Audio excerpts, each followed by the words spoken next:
Hello ladies and gentlemen, and welcome to my review of the 2014 Formula 1 British Grand Prix held at the Silverstone track for the 50th Grand Prix round Silverstone. And what a great event it was, won by Lewis Hamilton in quite extraordinary fashion from 6th on the grid. And so for what was part of a very eventful Formula 1 weekend, I thought I'd actually start with a few opinions of what went on Saturday during qualifying.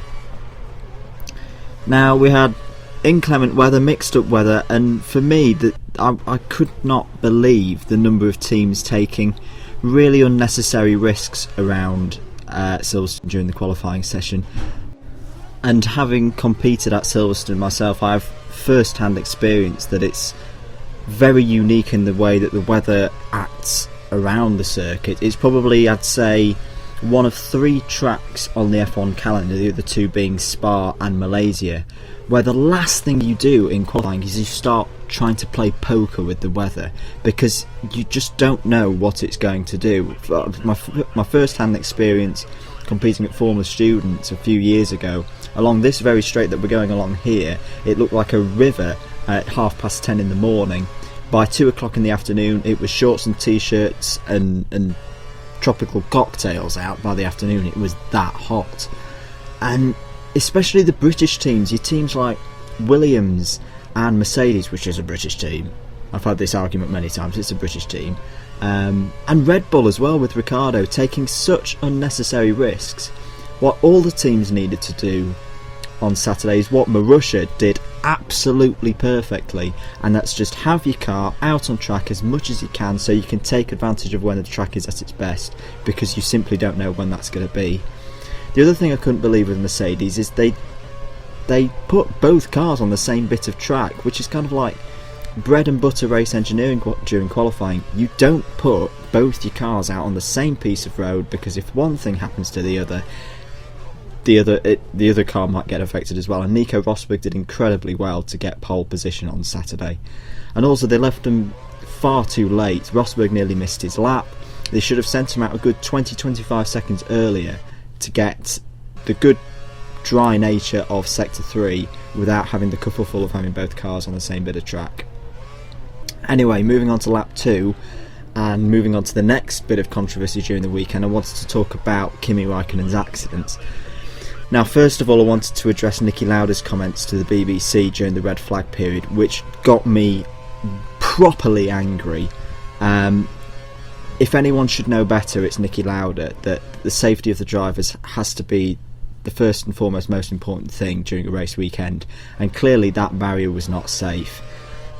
I hate to bring it up, but we lost a driver at Le Mans last year, Alan Simonson, great driver for Aston Martin. We lost a driver at Le Mans last year and because he hit an Armco barrier which didn't behave as it was designed to. And yeah, really worrying to hear Niki Lauda coming out with those comments.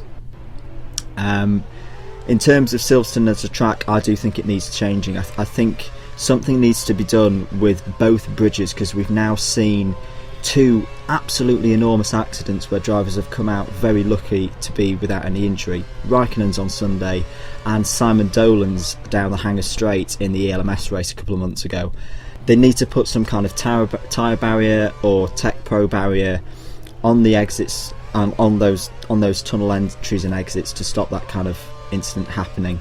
We were very lucky not to lose a driver. If any of you have seen the pictures of how close the tyre was to Max Chilton's head, it doesn't bear thinking about. We could have had another Henry Surtees accident on our hands here, and that would definitely get people switching off F1, never mind a hour-long red flag period.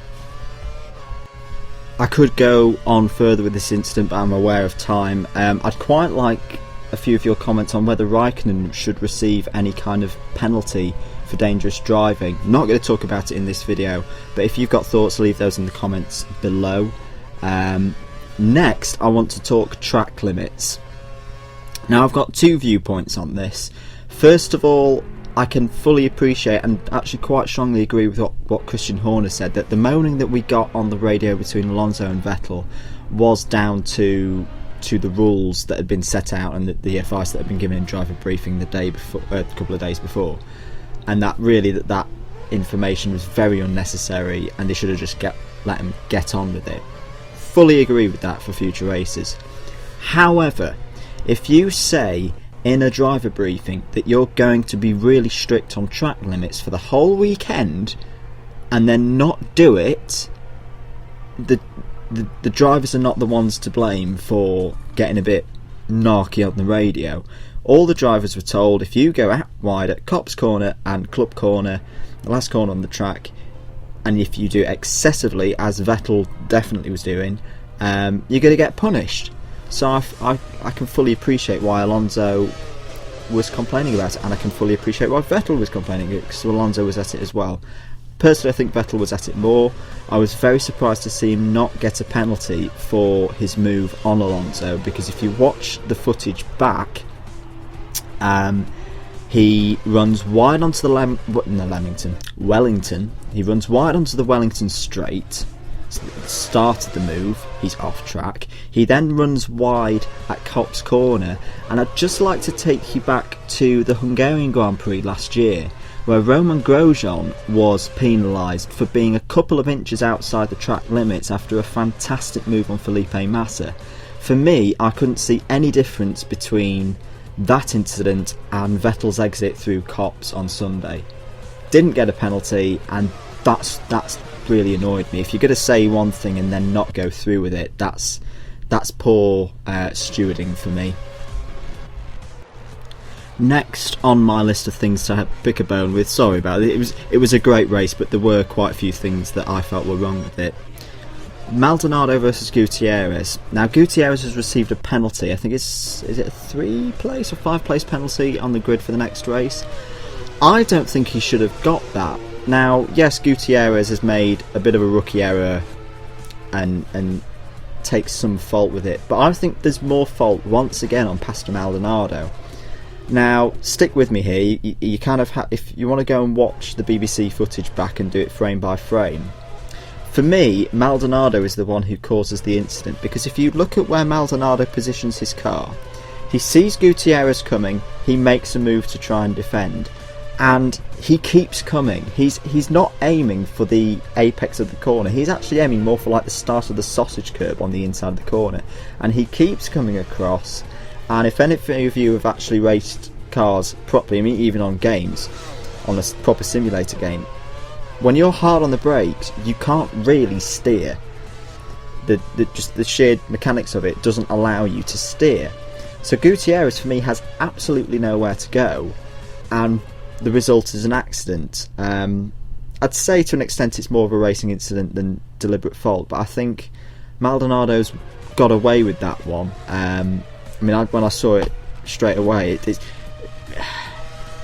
I've had people do that to me on the track. They see you coming, they know you're coming, and they seem to think that by moving across that you're somehow going to be able to magically disappear off the track and not overtake them. Doesn't happen at all. And for me, Pastor was the one more at fault for that incident than Gutierrez. And for those saying, is he trying to overtake the Marussia, he's nowhere near trying to get alongside that Marussia. So yeah, but once again, tell me what you think in the comments below. Lastly, wanted to cover my driver of the day. I always like to give a driver of the day award after each Grand Prix. Quite a few contenders with this. First of all, of course, Lewis Hamilton, brilliantly taking the win. Brilliant start once again, like he had back in Austria. Came from 6th up to 2nd, and then took advantage of Rosberg's misfortune with his gearbox. He's definitely a contender. Another fantastic drive from Daniel Ricciardo. Once again, Daniel's stock keeps rising this season, having already got a win under his belt. I'm sure there's more to come, especially as there's potential for drawing the Mercedes back with a few regulation changes, which I'll probably talk later further towards the German Grand Prix. Go on Autosport to see what I'm talking about. He's definitely a contender, getting himself onto the podium. Jenson Button, fantastic drive for the whole weekend, especially under such emotional circumstances. The Pink for Papa Day was absolutely fantastic in my opinion, and was a real credit to John's memory. But my driver of the day is in fact the driver on the screen now, although it's in last year's car, Valtteri Bottas. To come from 17th on the grid to 2nd in a wet race is normally where you see that kind of thing. That's remarkable, but to do it in a fully dry race and come through with firm but clean racing and not collide with anyone and have such great pace, I think underlines how good Williams are at the moment. But it takes a damn good driver to do that. I think Bottas will win a race by the end of the year. In fact, I think he will win more than one race to the end of the year. Maybe on a track which doesn't need as much aero grip, so maybe like a Monza or a Spa, but he's going to win a race by the end of the year. He's going to be a world champion in the future, and he is my driver of the day. So I hope you've enjoyed the video. If you have, then give it a like and give it a share. If you haven't already, why not subscribe by clicking the annotation in the top right hand corner. I've been Andrew the Blade, and I hope to catch you very soon.